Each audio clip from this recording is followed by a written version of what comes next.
Bangko Sentral ng Pilipinas. The Bangko Sentral ng Pilipinas, BSP, is the central bank of the Republic of the Philippines.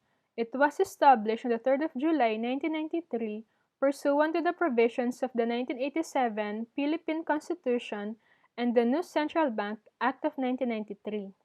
The BSP took over from the Central Bank of Philippines, which was established on the 3rd of January 1949 as the country's central monetary authority. The BSP enjoys fiscal and administrative autonomy from the national government in the pursuit of its mandated responsibilities. The BSP aims to be a world-class monetary authority and catalyst for a globally competitive economy and financial system that delivers a high quality of life for all Filipinos. BSP is committed to promote and maintain price stability and provide proactive leadership is bringing about a strong financial system conducive to a balanced and sustainable growth of the economy. Towards this end, it shall conduct sound monetary policy and effective supervision over financial institutions under its jurisdiction. Functions and operations. Objectives. The BSP's primary objective is to maintain in price stability conducive to a balanced and sustainable economic growth. The BSP also aims to promote and preserve monetary stability and the convertibility of the national currency. Responsibilities. The BSP provides policy directions in the areas of money, banking, and credit. It supervises operations of banks and exercises regulatory powers over non-banks financial institutions with quasi-banking functions. Under the new Central Bank Act, the BSP performs the following functions, all of which relate to its status as the Republic's central monetary authority. Liquidity management formulates and implements monetary policy aimed at influencing money supply consistent with its primary objective to maintain price stability. Currency issue has the exclusive power to issue the national currency. All notes and coins issued by the BSP are fully guaranteed by the government and are considered legal tender for all private and public debts. Lender of last resort. The BSP extends discounts, loans, and advances to banking institutions for liquidity purposes. Financial supervision. The BSP supervises banks and exercises regulatory powers over non-bank institutions performing quasi-banking functions. Management and foreign currency reserves. The BSP seeks to maintain sufficient international reserves to meet any foreseeable net demands for foreign currencies in order to preserve the international stability and convertibility of Philippine peso. Determination of exchange rate policy determines the exchange rate policy of the Philippines. Currently, the BSP adheres to a market-oriented foreign exchange rate policy such that the role of Bangko Sentral is principally to ensure orderly conditions in the market.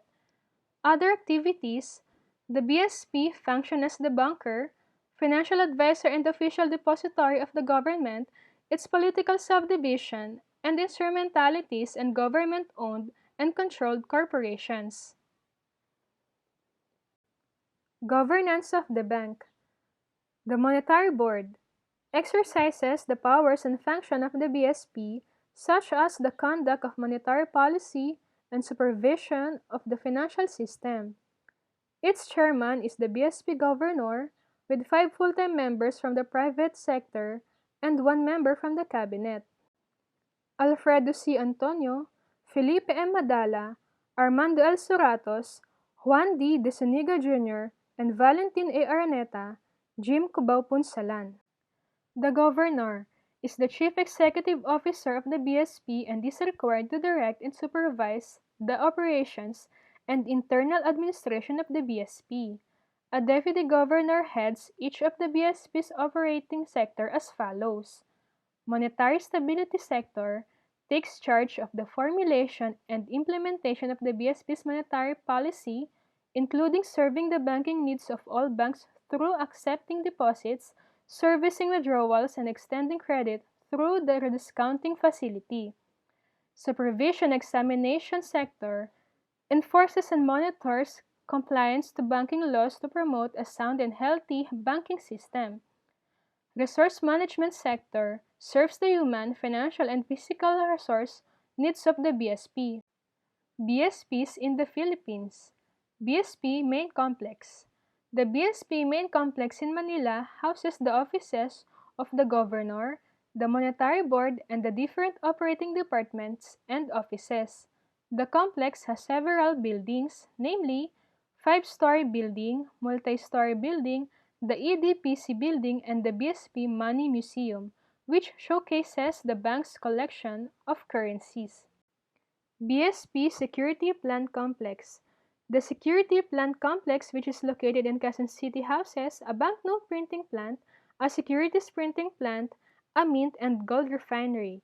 The banknote printing plant and the mint take care of producing currency notes and coins, respectively. The BSP has 3 regional offices performing cash operations, cash administration, loans and discounting, bank supervision, and gold buying operations. These regional offices are located in La Union, Cebu City, and Davao City, and 19 branches all over the Philippines. Financial institutions. What are financial institutions? Government agency or privately owned entity that collects funds from the public and from other institutions and invests those funds in financial assets such as loans, securities, bank deposits, and income-generating property. Act as intermediaries between saver and borrowers and are differentiated by the way they obtain and invest their funds. Identified types of financial institutions. Number 1. Depository financial institutions.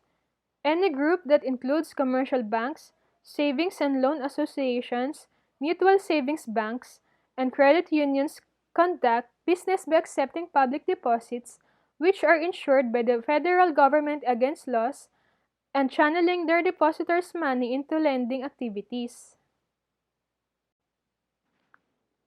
Number 2. Non-depository financial institutions, such as brokerage firms, life insurance companies, pension funds, and investment companies, fund their investment activities directly from the financial markets by selling securities to the public or by selling insurance policies in case of insurance companies.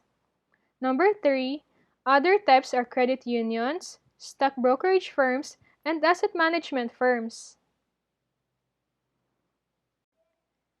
Capabilities and objectives of financial institutions. Common objectives. Maintain the balance between the returns and risk. Act as an intermediary between the capital market and debt market. Responsible to transfer funds from investors to the companies. Assist or manage the flow of money in the economy.